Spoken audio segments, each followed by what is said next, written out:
My name is Tim Oakes. I'm a professor in the Department of Geography, and I'm also the faculty director of the Center for Asian Studies.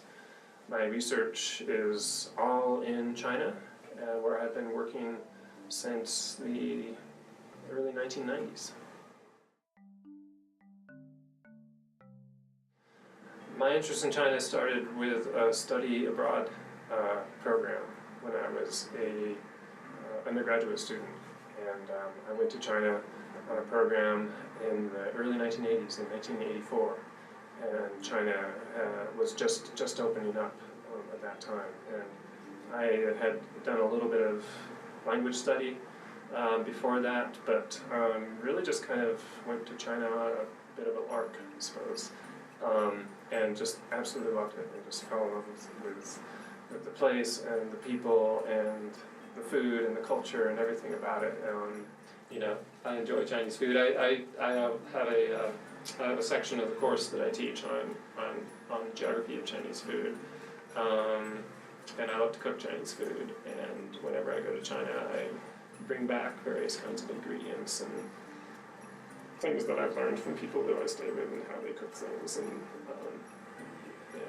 in the villages in particular, it's just really interesting to me to kind of learn just really simple things that people do. My research has progressed and evolved over the years. It's been it's been over 30 years since I first went there.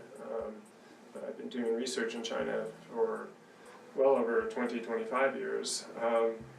I started out doing research on tourism development in minority areas of southwest China. And I was interested in the ways that rural people, rural minority groups, were using tourism development for their own particular kind of political, cultural agendas.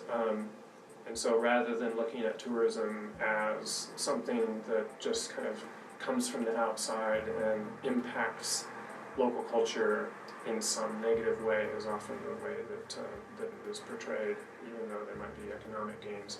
I wanted to turn that whole idea on its head and consider how tourism was being used by local people to advance their own agendas and to kind of give them more agency in that understanding. I went from that to doing research on rural commodity production, craft commodity production in the same area. Then I did research on heritage tourism development. More recently, I've been doing work on Chinese cities and urbanization and the transformation of urban space.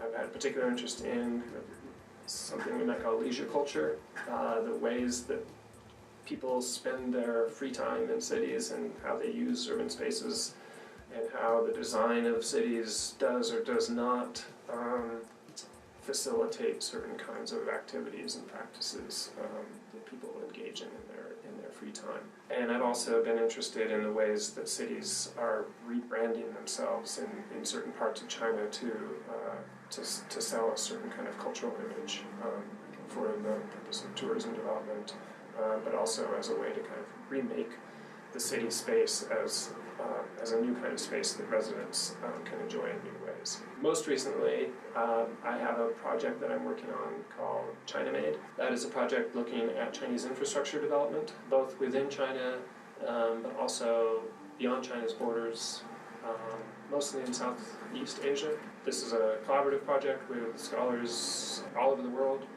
We partner with the University of Hong Kong on this project, and it brings together a lot of different people who are doing different kinds of research on different aspects of infrastructure development. It's kind of a large collective, and that project is just kind of getting off the ground still. I work very close to the ground. I do all my research in China. Most of the research that I do is interviewing. Do a lot of interviews with local officials, with villagers, with just a whole range of people. I also do ethnographic field work where I'm doing participant observation in a village, or as part of a particular cultural practice that I'm interested in looking at. Often I work with a team of collaborators who are based in universities in China and often with students in China, and so doing field work is often a very social activity. We learn a tremendous amount from each other, as well as learning from the people who we engage with in our research. When I do research in villages, it typically involves making many trips. You have to cultivate a relationship with those people, and you have to spend a fair amount of time just learning about what's going on there and what makes sense to kind of ask people about and those kinds of things. And over the course of time, they become more familiar with you and who you are and what you do, and you have to build a relationship of trust. So for example, in the research that I was doing on heritage tourism, that research project lasted over a period of 5-6 years. And over that course of time, we focused on 4 different villages. And so we just kept going back and over and over and over again, sometimes several times in any given year. And they got to know us.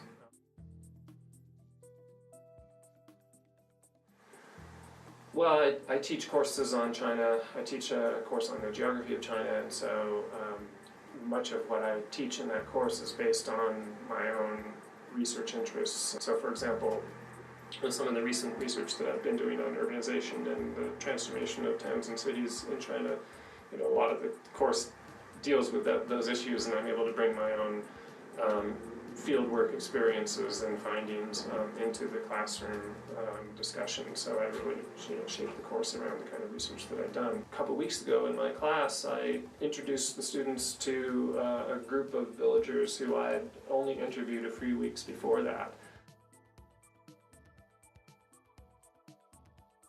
I think undergraduates should always feel that they're in a position of creating their own education. Should always be in a position to take control of their education.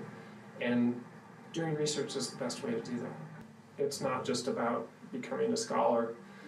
It's about acquiring skills and acquiring an ability to kind of envision a project, know what you need to do to see it through and to complete it. And those are great things that you can use in any field, in any career that you have.